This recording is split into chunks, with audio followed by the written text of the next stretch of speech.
सर्वांना माझा नमस्कार। जीवन गौरवचं जी व्याख्यानमाला आहे, या व्याख्यानमालेच्या दुसऱ्या पुष्पामध्ये मी आपल्या सर्वांचं हार्दिक स्वागत करते। जीवन गौरव या शब्दातच जीवनाचा गौरव आहे। जीवन गौरवने या आधी सुद्धा अनेक प्रकारचे उपक्रम राबवलेले आहेत। तसेच उपक्रम या कोविड-19 च्या या कालावधीमध्ये सुद्धा जो लॉकडाऊनचा कालावधी होता, या लॉकडाऊनच्या कालावधीमध्ये शाळा बंद होत्या, परंतु त्यात सुद्धा विचारांची मेजवानी मिळावी यासाठी जीवन गौरवने हा एक अनोखा उपक्रम राबवलेला आहे। जीवन गौरवचं जे कौतुक करावं ते सांगावं तेवढं कमीच आहे। हम अकेले चले थे जानिबे मंजिल मगर साथ आते गए और कारवा बनता गया, असं म्हणत मी व माझ्यासारखे अनेक लोक मार्गक्रमण करत असतात। रस्ता असतो पण दिशा सापडत नाही। वाट चुकलेले अर्जुन अनेक भेटतात, पण गुरु द्रोण म्हणून कोणी पुढे उभे राहत नाही। दिशा दाखवायला श्रीकृष्ण मात्र सापडत नाही। आणि अशाच वेळेला जीवन गौरव हे शैक्षणिक, सामाजिक आणि साहित्यिक कार्याला वाहिलेलं मासिक आमच्या हाती लागतं।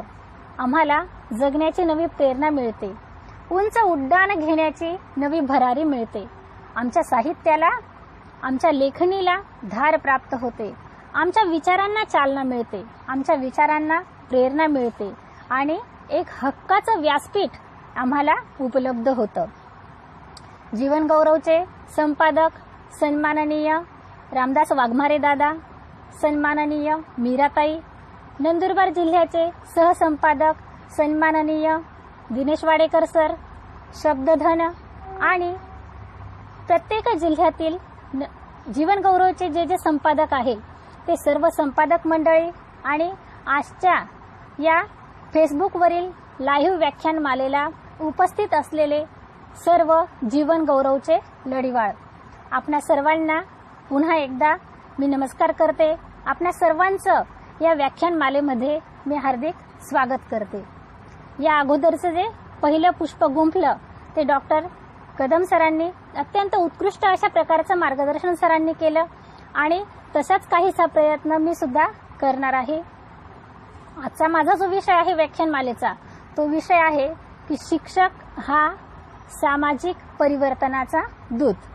मग आज जर आपण बघितलं तर उदयोन्मुख भारतीय समाज जर आपल्याला उभा करायचा असेल तर आपल्याला परिवर्तन घडवून आणणं अत्यंत महत्त्वाचं आहे। आणि या परिवर्तनाच्या काळामध्ये शिक्षकाची जी भूमिका आहे ती अत्यंत महत्त्वाची आहे। शिक्षक हा सामाजिक परिवर्तनाचा दूत कसा, किंवा शिक्षक हे सामाजिक परिवर्तनाचं साधन कसं, याविषयी या चर्चासत्रामध्ये मी विचार मांडणार आहे। तर या व्याख्यानमालेमध्ये 3 पॉइंटचा अभ्यास आपल्याला करायचा आहे। पहिलं म्हणजे की आजचा जो समाज आहे, आजचा जो भारतीय समाज आहे, या समाजामध्ये स्वरूप जे आहे या समाजाचं ते स्वरूप कोणत्या प्रकारचं आहे। त्यानंतर या समाजामध्ये कोणकोणत्या समस्यांना आपल्याला सामोरं जावं लागतं, म्हणजे आपल्याला जे परिवर्तन पाहिजे आहे ते परिवर्तन जर घडवून आणायचं असेल तर आपल्याला काय करावं लागेल, आणि त्यानंतर एक शिक्षक या नात्याने आपण सामाजिक परिवर्तन कशा प्रकारे घडवून आणू शकतो, हे 3 पॉइंट आपल्याला अभ्यासायचे आहे। पहिल्या अर्ध्या तासामध्ये भारताची जी सद्यस्थिती आहे त्या सद्यस्थितीवर प्रकाश टाकणार आहे। त्यानंतर दुसऱ्या पॉइंटमध्ये भारताला कोणकोणत्या प्रकारच्या समस्यांना सामोरं जावं लागतं त्याच्यावर प्रकाश टाकणार आहे। आणि जो तिसरा पॉइंट आहे तो म्हणजे की शिक्षक सामाजिक परिवर्तनाचा दूत कसा, किंवा शिक्षक सामाजिक परिवर्तन कशा प्रकारे घडवून आणू शकतो यावर प्रकाश झोत टाकणार आहे। जे उपलब्ध करून दिली सर्व मी अत्यंत आणि माझ्या या अगोदर समाज म्हणजे काय हे ज्याच्यामध्ये 2 किंवा 2पेक्षा म्हणतात। मग यामध्ये 2 किंवा 2पेक्षा व्यक्ती त्यांचा जो कालावधी असेल तो कालावधी जास्तीचा, तर ते एकमेकांमध्ये जे संबंध असतात ते आंतरसंबंध प्रस्थापित करत असतात. त्यानंतर समाजाचा ते घटक बनलेले असतात. आपले विचार दुसऱ्यांना सांगतात, दुसऱ्यांचे विचार स्वतः ग्रहण करत असतात. व बऱ्याच वेळेला समाजामध्ये संघर्ष सुद्धा होतात. मग या संघर्षांनाही ते तोंड देतात आणि संघर्षांना तोंड देत देत जर आपल्या शेजाऱ्यावर किंवा आपल्या समाजातील एखाद्या व्यक्तीवर जर काही प्रॉब्लेम आला किंवा तो संकटात सापडला तर त्याला सुद्धा मदत करण्याचं, सहकार्य करण्याची भूमिका समाज करत असतो. याला म्हणतात समाज. म्हणजेच दोन किंवा दोनपेक्षा व्यक्तींच्या एकत्रित राहण्याच्या क्रियेला समाज असं म्हटलं जातं. मग आजचा जो भारतीय समाज आहे या समाजाचं स्वरूप आपल्याला समजून घ्यावं लागेल. तर आजचा जो भारतीय समाज आहे तो बहुभाषिक आहे, बहुधर्मीय आहे, बहुसांस्कृतिक आहे, ग्रामीण समाज आणि शहरी समाज, अशा प्रकारे आपल्याला भारतीय समाजाचं स्वरूप दिसून येतं. पहिलं म्हणजे आजचा जो समाज आहे तो बहुधार्मिक समाज आहे. बहुधार्मिक म्हणजे काय, तर भारतामध्ये वेगवेगळ्या धर्माचे लोक राहतात. हिंदू, मुस्लिम, शीख, ईसाई, ख्रिश्चन, पारसी, जैन, बौद्ध, मारवाडी असे वेगवेगळ्या धर्माचे लोक राहतात. परंतु तरी सुद्धा धर्माधर्मांमध्ये मात्र भेदाभेद केला जात नाही. आपण सर्व एकाच भूभागात राहतो. आपण भारत मातेचे नागरिक आहोत आणि या आविर्भावाने हे सर्व धर्मीय एकत्र नांदत असतात. म्हणजे आपला जो भारतीय समाजाचं सद्यस्थितीचं जर स्वरूप बघितलं तर आजचा जो समाज आहे तो बहुधार्मिक समाज आहे. त्याचप्रमाणे आजच्या समाजाचं जर स्वरूप आणखीन एक वेगळ्या प्रकारे बघितलं तर आजचा समाज जो आहे तो बहुभाषिक सुद्धा आहे. भारतामध्ये जवळजवळ 18 भाषा बोलल्या जातात. मग भारतामध्ये विविध भाषा असणारे लोक राहतात. महाराष्ट्राची जी भाषा आहे ती मराठी भाषा, गुजरातची गुजराती, पंजाबची पंजाबी, बांगलादेशाची बंगाली, अशा वेगवेगळ्या प्रांतांच्या वेगवेगळ्या भाषा असतात. परंतु काही कारणाने जर स्थलांतर करावे लागले तर वेगळी भाषा बोलणारे लोक सुद्धा एकत्रितरित्या राहत असतात. म्हणजे भारत जो आहे तो बहुभाषिक देश आहे. वेगवेगळ्या भाषेचे लोक एकात्मतेने भारतामध्ये नांदताना दिसतात. भारताचं तिसरं स्वरूप जर आपण बघितलं तर तिसरं स्वरूप आहे बहुसांस्कृतिक. संस्कृती म्हणजे काय, तर आपली जी आचार विचारांची जी पद्धती असते, आपलं राहणीमान, आपले आचार विचार, रूढी परंपरा, पद्धती, या सर्वांच्या एकत्रीकरणाला संस्कृती असं म्हटलं जातं. मग भारत हा बहुसांस्कृतिक देश आहे. वेगवेगळ्या संस्कृतीचे लोक आपल्याला खेळीमेळीने भारतामध्ये नांदताना दिसतात. म्हणून आजचा जो भारतीय समाज आहे तो बहुसांस्कृतिक सुद्धा आहे. त्यानंतर भारतीय समाजाचं आणखीन एक स्वरूप जर आपण बघितलं तर तो म्हणजे आजचा जो समाज आहे तो ग्रामीण समाज सुद्धा आपल्याला भारतामध्ये मोठ्या प्रमाणावर पाहायला मिळतो. ग्रामीण समाज आपण सर्वांनी जवळून अनुभवलेला आहे, पाहिलेला आहे. ग्रामीण भाग हा शहरी भागापेक्षा ग्रामीण भागामध्ये संख्या त्या मानाने जास्त आहे. म्हणून ग्रामीण भागामध्ये मोठ्या समस्यांना सामोरं जावं लागतं. मग कोणकोणत्या समस्यांना ग्रामीण भागामध्ये सामोरं जावं लागतं ते म्हणजे ग्रामीण भागामध्ये अन्नधान्य पुरेसं नसतं. लोक शेतामध्ये उत्पन्न काढतात. ग्रामीण भागातला जवळजवळ सर्वाधिक समाज हा शेती करणाराच असतो आणि शेतीमधून जे उत्पन्न घेतात त्यामध्ये पुन्हा निसर्गाची आपत्ती येते. कधी चक्रीवादळ येतं, कधी पाण्याचा वर्षाव होतो, कधी अतिवृष्टी होते, कधी पाऊसच पडत नाही. अशा या कारणांमुळे ग्रामीण भागामध्ये जे शेतीचं उत्पन्न आहे ते कमी प्रमाणावर निघतं आणि त्याच्यामुळे पुरेसं अन्नधान्य मिळत नाही. वस्त्र अलंकाराच्या बाबतीत सुद्धा ग्रामीण भागामध्ये पुरेसं प्रमाण दिसून येत नाही. त्यांच्या घरामध्ये जर आपण डोकावून बघितलं तर भांडी सुद्धा अगदी तोकडी असतात. एक 2-4 मडके किंवा 2-4 मातीचे भांडे तुम्हाला दिसून येतील.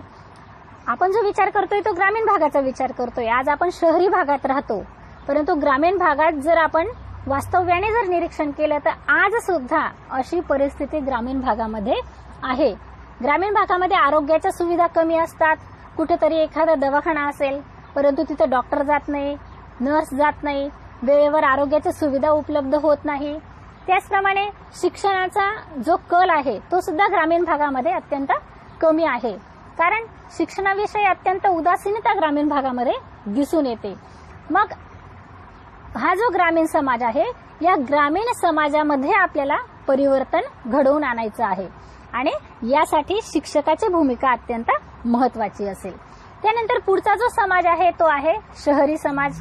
शहरी समाज का निर्माण झाला, तर ग्रामीण भागामध्ये जे दारिद्र्य होतं ते दारिद्र्य दूर करण्यासाठी शहरीकरणाची प्रक्रिया सुरू झाली आणि त्याच्यातूनच शहरीकरण आलं आणि शहरी समाजाची निर्मिती झाली. मग शहरी समाजाच्या काही समस्यांना शहरामध्ये सामोरं जावं लागतं. आज आपण शहरामध्ये राहतो, बरेचसे लोक हे शहरामध्ये राहतात, परंतु आपल्याला सुद्धा काही समस्यांना सामोरं जावं लागतं. मग कोणकोणत्या समस्या, तर त्यामध्ये गुन्हेगारीची समस्या असेल, चोरी चपाटी असेल. गुन्हेगारीचं प्रमाण शहरामध्ये जास्त असतं, कारण ग्रामीण भागातील जे लोक आहे ते काहीतरी उद्योगधंद्याच्या नावाने शहरामध्ये आलेले असतात, परंतु काही वेळेला त्यांना जो बेनिफिट पाहिजे तो होत नाही आणि मग त्यावेळेला मात्र ते वाम मार्गाकडे वळतात आणि त्याच्यातूनच गुन्हेगारी वाढते, जीवघेणी स्पर्धा वाढते, बेरोजगारीचं प्रमाण वाढत जातं. कारण शहरामध्ये यंत्रांची निर्मिती झालेली आहे, शहरीकरणामध्ये वेगवेगळ्या प्रकारचे कारखाने आहेत, परंतु तरी सुद्धा यंत्र असल्यामुळे जे काम 10 लोक करू शकतील ते एकच व्यक्ती करतो, एकच यंत्र ते काम करत असतं आणि त्याच्यामुळेच बेरोजगारीचा प्रश्न पुन्हा उभा राहतो. बेरोजगारी आली म्हणजे दारिद्र्य आलं. त्याचप्रमाणे बऱ्याच वेळेला वेश्यावृत्तीचं जे प्रमाण आहे ते शहरामध्ये वाढताना दिसून येतं. विजेची अडचण निर्माण होते. जास्त लोकसंख्या असेल तर त्याच्यामुळे पाण्याचा प्रश्न उद्भवतो. पाणी कमी आलं म्हणजे मलनिस्सारणाचा प्रश्न उद्भवतो. अशा विविध समस्यांना सामोरं जावं लागतं. मग शहरी समाजातील हे जे वातावरण आहे शहरी समाजाचं, यामुळे वेगवेगळ्या परिणामांना सामोरं जावं लागतं. मग कोणकोणत्या परिणामांना सामोरं जावं लागतं, तर शहरी समाजामध्ये गर्दी वाढलेली असते. गर्दी वाढल्यामुळे राहायला जे वातावरण पाहिजे, जो पुरेसा निवारा पाहिजे, तो निवारा मिळत नाही. त्यानंतर ज्या नागरी सुखसोयी पाहिजे असतात त्या सुखसोयी प्राप्त होत नाही. रोज कामावर येण्या जाण्यासाठी जी वाहने उपलब्ध पाहिजे ती होत नाही. आजही आपण मुंबईचं वातावरण जर बघितलं तर लोकलमध्ये अगदी चेंगराचेंगरी होते, इतकी गर्दी असते. म्हणजे शहरीकरणाचा हा एक मोठा परिणाम आहे. शहरी भागामध्ये अशा समस्यांना वारंवार सामोरं जावं लागतं. त्याचप्रमाणे शैक्षणिक सुविधा शहरात असतात, परंतु सुविधा घेणारेही जास्त असतात, त्यामुळे पुन्हा शैक्षणिक सुविधा कमी पडायला लागतात. म्हणजे एकूणच भारतीय समाजाचं जर आपण जर स्वरूप बघितलं तर आजचा जो भारतीय समाज आहे तो बहुभाषिक आहे, बहुधार्मिक आहे, बहुसांस्कृतिक आहे, शहरी आहे आणि ग्रामीण आहे. मग हा जो समाज आहे याच्यामध्ये जर आपल्याला परिवर्तन घडवून आणायचं असेल तर शिक्षक हा अत्यंत महत्वाचा घटक ठरतो. परंतु शिक्षकाला सुद्धा परिवर्तन घडवून आणत असताना अनेक अडथळ्यांना तोंड द्यावं लागतं. मग समाज परिवर्तनाला परिवर्तन घडवून आणताना अडथळे आणणारे घटक कोणते याचा सुद्धा आपल्याला विचार करावा लागेल. मग त्याच्यातला पहिला घटक आहे निरक्षरता. भारतामध्ये निरक्षरतेचा बऱ्यापैकी कमी, परंतु 1901 आणि 2001 या 100 वर्षाच्या प्रमाण आहे हे वाढताना दिसतं, परंतु वाढीचा जो वेग आहे तो अत्यंत मंद गतीचा आहे आणि त्याच्यामुळे काय होतं, हा भारत पूर्णतः साक्षर कधी होईल हे सांगता येणार नाही. युनेस्कोने साक्षरतेची व्याख्या केलेली आहे की अगदी लहान लहान वाक्य सुद्धा ज्यांना व्यवहारात वाचता लिहिता येतात त्याला साक्षर असं म्हणतात. परंतु भारतामध्ये मात्र अजूनही निरक्षरता दिसून येते. मग ही निरक्षरता भारतामध्ये का आहे आणि निरक्षर असल्यामुळे जे परिवर्तन आवश्यक आहे ते परिवर्तन घडून येत नाही. मग ही निरक्षरता का आहे, कारण शिक्षणाविषयी लोकांचं अजूनही अज्ञान आहे.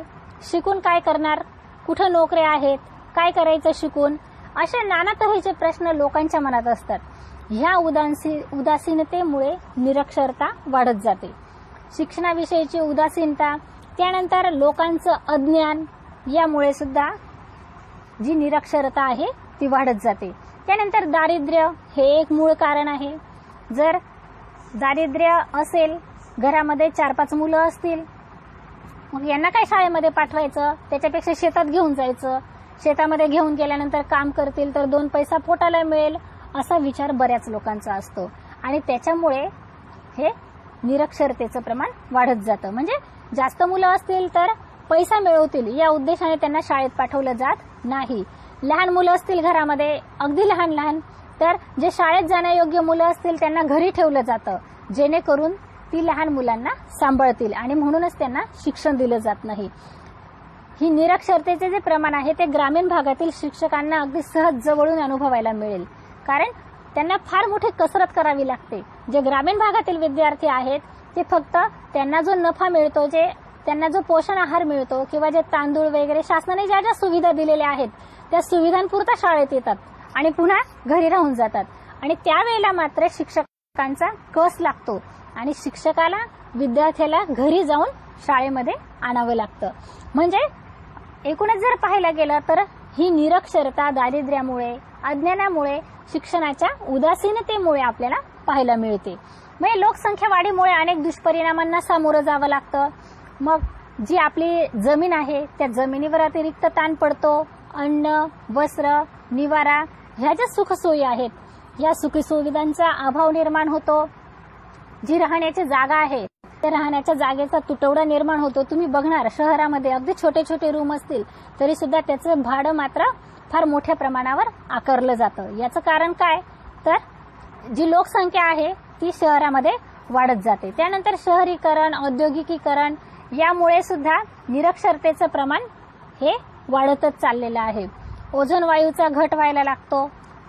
म्हणजे एक जर आपण बघायला गेला तर निरक्षरता हे एक समाजामध्ये जे परिवर्तन आपल्याला पाहिजे असेल त्या परिवर्तनाला अडथळा आणणारा एक घटक आहे. तसंच आणखीन एक घटक आहे, तो म्हणजे लोकसंख्या वाढ.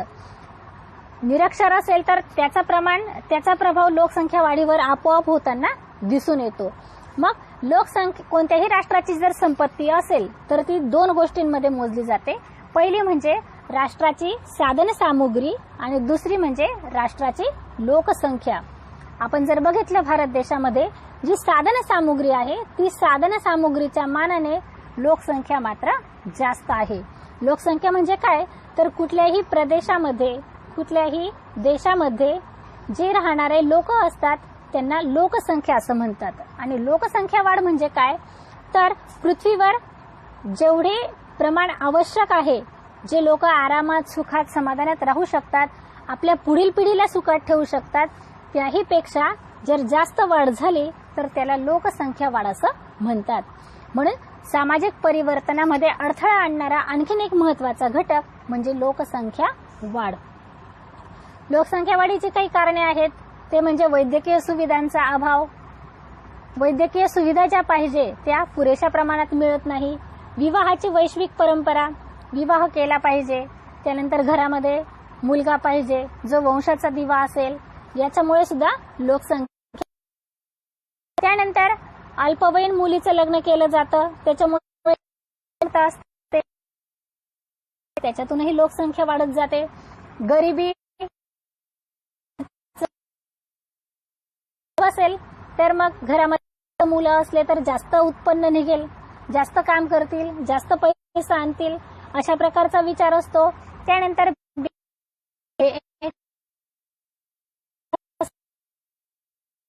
वाढ होत जाते.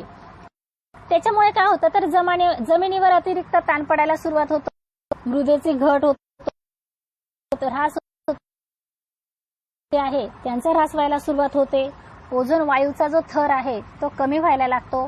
कार्बन डायऑक्साईडचं प्रमाण वाढत, वेगवेगळ्या प्रकारची परिणाम आपल्याला लोकसंख्या वाढीमुळे. म्हणजे लोकसंख्या वाढीवर नियंत्रण आणण्यासाठी शिक्षक हा एक महत्त्वाचा घटक ठरू शकतो. तो कसा, तर लोकसंख्या वाढीचे जे दुष्परिणाम आहेत ते जर विद्यार्थ्यांना चांगल्या पद्धतीने,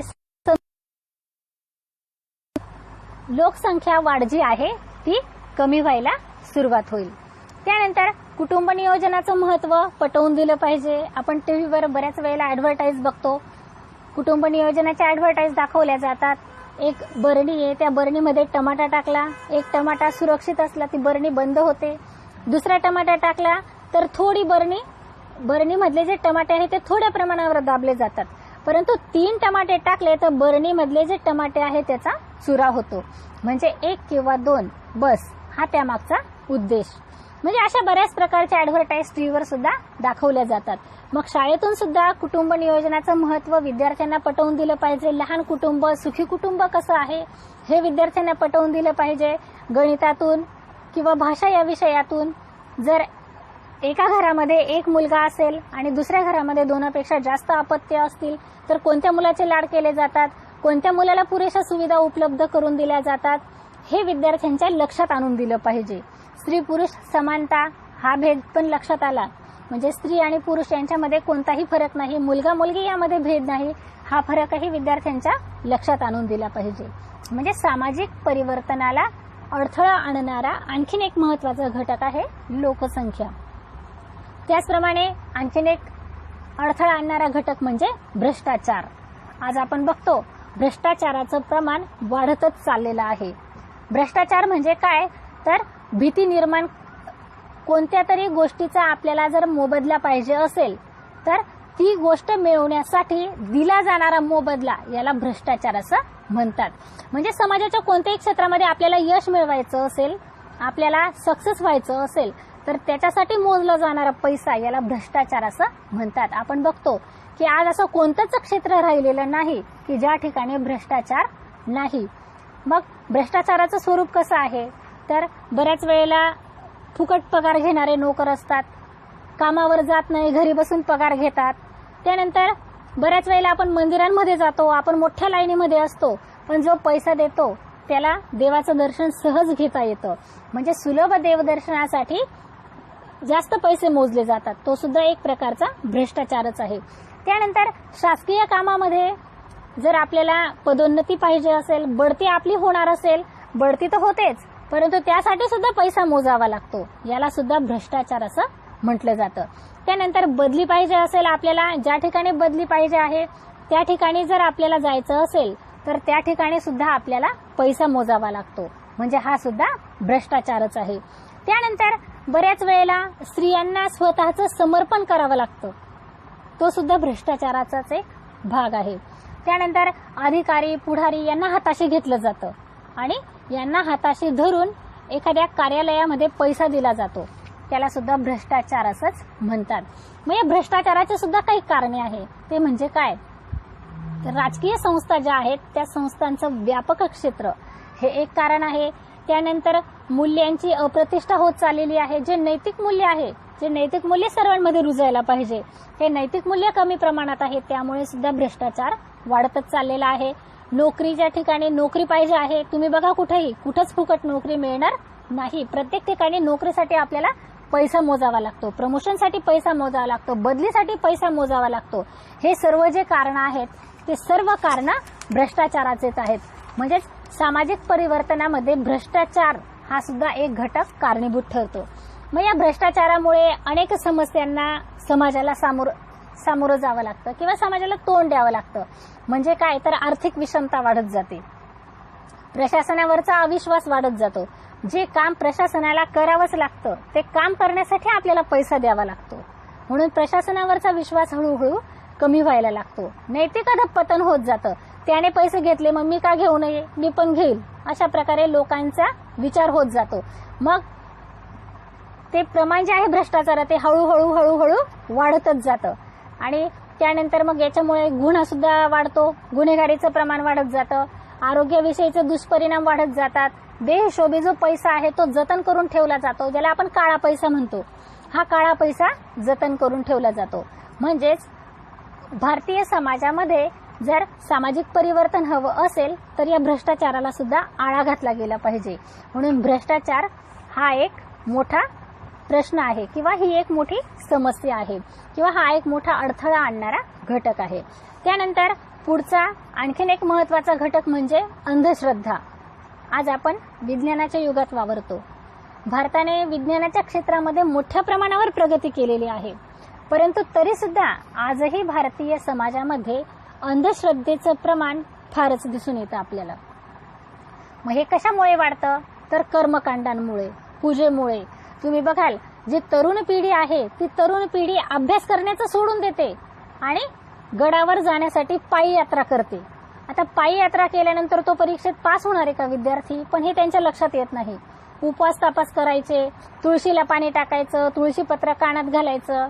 म्हणजे ही जी अंधश्रद्धा आहे ही अंधश्रद्धा बोकाळतच जाते. तुम्ही बघाल ग्रामीण भागामध्ये अजून सुद्धा बाया स्त्रियांच्या अंगात येतात, त्या केस मोकळे करतात, घुमतात, हातातनं गुलाल काढतात, कापूर हातामध्ये घेतात, तो कापूर गिळून घेतात. हे सर्व अंधश्रद्धेचंच एक कारण आहे. मग अंधश्रद्धा का बोकाळत जाते तर शिक्षणाचा अभाव. तुम्ही बघा शिकलेल्या कोणत्याच स्त्रीच्या अंगात येणार नाही. जी स्त्री अशिक्षित आहे, शिकलेली नाही, त्याच स्त्रीच्या अंगात येईल. म्हणजे शिक्षणाच्या अभावामुळे सुद्धा अंधश्रद्धा ही वाढतच जाते. त्यानंतर धार्मिक कर्मकांडांना महत्व. आपल्या भारतीय संस्कृतीमध्ये धर्माला जास्त महत्व दिलं जातं, धार्मिक कर्मकांडांना महत्व दिलं जातं. त्यानंतर देवधर्म, पूजा अर्चा, सणवार, व्रतवैकल्य यांना जास्त महत्व दिलं जातं, त्यामुळे सुद्धा अंधश्रद्धा वाढतच जाते. त्यानंतर मुलींना ज्या जन्म देणाऱ्या स्त्रिया आहेत त्यांचा छळ केला जातो, त्याच्यातून सुद्धा अंधश्रद्धा वाढत जाते. ज्योतिषशास्त्रावर जास्तीत जास्त विश्वास ठेवून कामे केली जातात, म्हणूनच अंधश्रद्धा ही वाढत जाते. त्याचप्रमाणे अज्ञान हे एक मोठं कारण आहे. अज्ञान असल्यामुळे स्वतःमध्ये बदल घडवून आणण्याची इच्छाच नसते, त्यामुळे सुद्धा परिवर्तन घडून येत नाही. बुवाबाजीचा जो परिणाम आहे तो प्रभाव आपल्याला वाढतानाच दिसून येतं. आणि मग यामुळे काय होतं तर धर्माच्या शिकवणुकीतून विघातक कृत्य घडायला लागतात. जसं मुस्लिमांची मस्जिद असेल तर त्या मशिदीमध्ये बॉम्बस्फोट घडवून आणले जातात. हिंदू धर्मियांचं मंदिर असेल तर ते मंदिर फोडलं जातं. पुतळे असतील तर त्या पुतळ्यांची विटंबना केली जाते. धर्मांधता वाढत जाते. त्यानंतर जाळपोळ वाढते, मणे दुभंगतात, एकमेकांमध्ये दुरावा निर्माण होतो. जो आत्मविश्वास आपल्याला स्वतःमध्ये पाहिजे तो आत्मविश्वास राहत नाही, मागासलेपणा कमी कमी होत जातो. म्हणजे यामुळे काय होतं, जी विज्ञानातील जिज्ञासा आहे ती जिज्ञासा कमी कमी होत जाते. म्हणून समाजामध्ये, भारतीय समाजामध्ये अडथळा आणणारा हा एक महत्वाचा घटक तो म्हणजे अंधश्रद्धा. त्यानंतर आणखीन एक महत्वाचा घटक तो म्हणजे स्त्री पुरुष असमानता. आज जर आपण बघितलं तर स्त्रियांनी उंच उड्डाण घेतलेलं आहे, अंतराळात सुद्धा स्त्री जाऊन पोहोचलेली आहे. राष्ट्रपती प्रतिभाताई पाटील यांनी तर आमच्या महिलांसमोर आदर्शच घालून दिलेला आहे की ज्यांनी संपूर्ण देशाचा कारभार केला. आज जिंदगी है देन खुदा की, जीने का हक मेरा है, पाव जमी पर है, आसमां छूने का हक मेरा है. इतका मोठा हक्क आजच्या स्त्रीने प्राप्त करून घेतलेला आहे.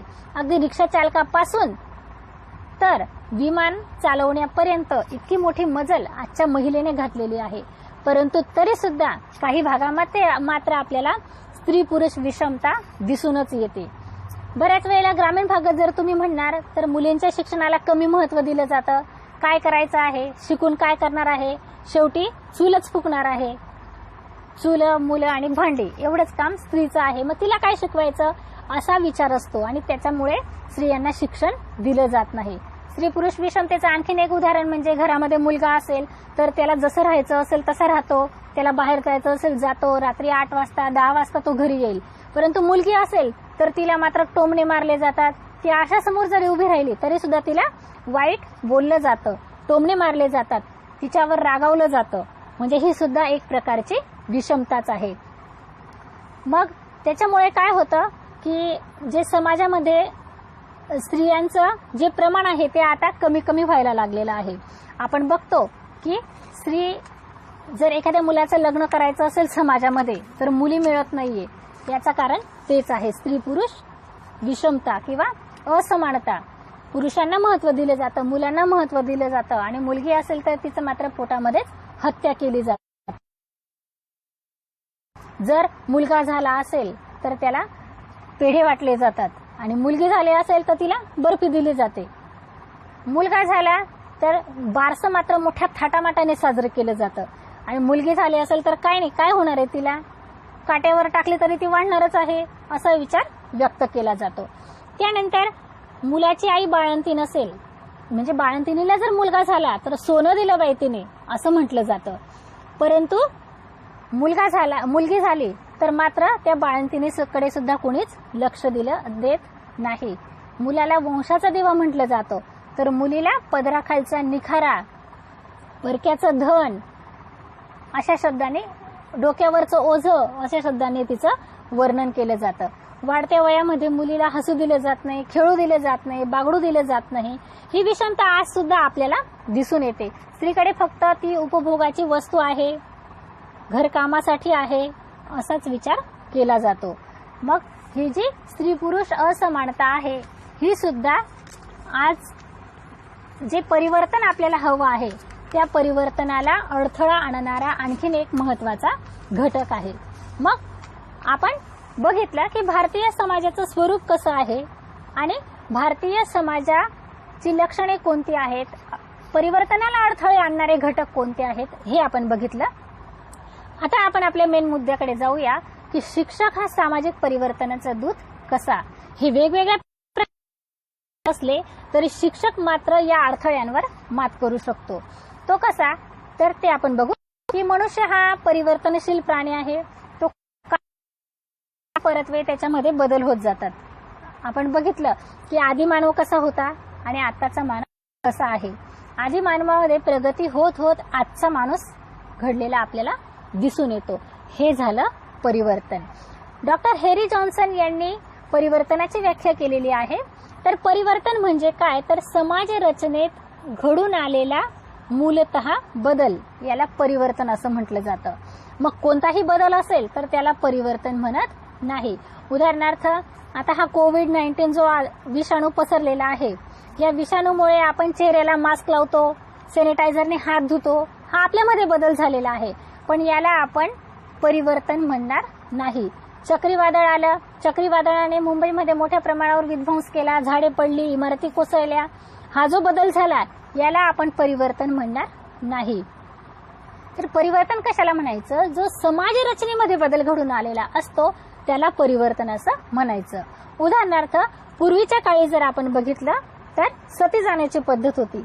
एखाद्या मुलीचा किंवा एखाद्या स्त्रीचा पती मेल्यानंतर चितेवर तिला लोटून दिलं जात होतं, याला म्हणत सती जाण्याची पद्धती. परंतु समाज सुधारकांनी मात्र हळूहळू ही पद्धती मोडकळीस आणली आणि ती पद्धत बंद झाली. याला म्हणता येईल परिवर्तन. त्यानंतर जरठकुमारिका विवाह होत होता, विधवांना पुनर्विवाह करता येत नव्हता. ह्या ज्या चालीरीती होत्या ह्या चालीरीती हळूहळू मोडकळीस आल्या. आता स्त्रीचा पुनर्विवाह करता येतो. त्यानंतर स्त्रीचं लग्नाचं विशिष्ट वय घालून दिलेलं आहे, त्या वयानंतरच तिचं लग्न केलं जातं. सती जाण्याची पद्धती आता बंद झालेली आहे. पूर्वी जी केशवपनाची पद्धती होती ती सुद्धा आता बंद झालेली आहे. याला परिवर्तन असं म्हणता येईल. मग समाजामध्ये जर परिवर्तन घडवून आणायचं असेल तर त्यासाठी महत्वाचं क्षेत्र आहे शिक्षण. आणि शिक्षणातून परिवर्तन घडवून आणायचं असेल तर त्यासाठी आवश्यक घटक आहे शिक्षक. कारण काय, शिक्षक जो असतो तो विद्यार्थ्याचा आरसा असतो.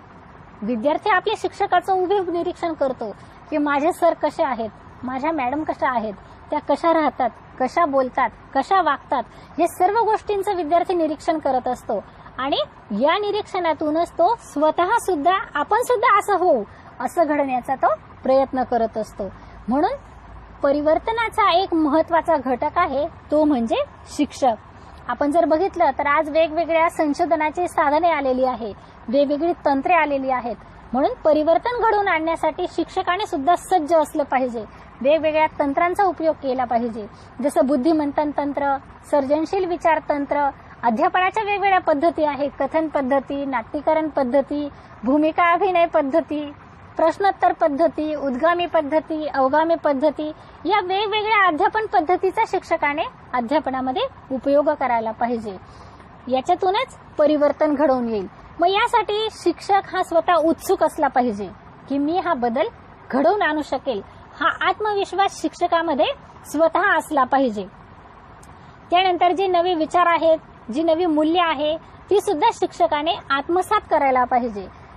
जर नवे विचार असतील, नवी मूल्य असतील, ती जर स्वीकारली तर शिक्षक परिवर्तन घडवून आणू शकेल. त्यानंतर जे चाकोरीबद्ध जीवन आहे ते सोडून दिलं पाहिजे आणि सर्जनशील विचारांकडे शिक्षकाने धाव घ्यायला पाहिजे. मला जीवन गौरवच्या ग्रुपमध्ये जे जे शिक्षक आहेत त्या सर्वांचं फार कौतुक वाटतं, कारण हे जे शिक्षक आहेत हे नेहमी वेगवेगळ्या प्रकारचे उपक्रम करताना दिसून येतात आणि ग्रुपवर ते टाकतात सुद्धा. जो ज्ञानरचनावाद आलेला आहे त्या ज्ञानरचनावादातून खेड्यातील जे विद्यार्थी आहेत त्यांना हा ज्ञानरचनावाद कसा पोहोचवता येईल यासाठी ते वेगवेगळ्या प्रकारे सर्जनशील विचार करत असतात आणि जे उपक्रम केलेले आहेत ते नेहमी टाकत असतात. म्हणून त्यांचं खरंच कौतुकच आहे आणि असा शिक्षक असेल तर तो शिक्षक समाजामध्ये नक्कीच परिवर्तन घडवून आणू शकतो. त्यानंतर शिक्षकाने स्वतःची जबाबदारी ओळखली पाहिजे आणि स्वतःबरोबर आपल्या विद्यार्थ्यांना सुद्धा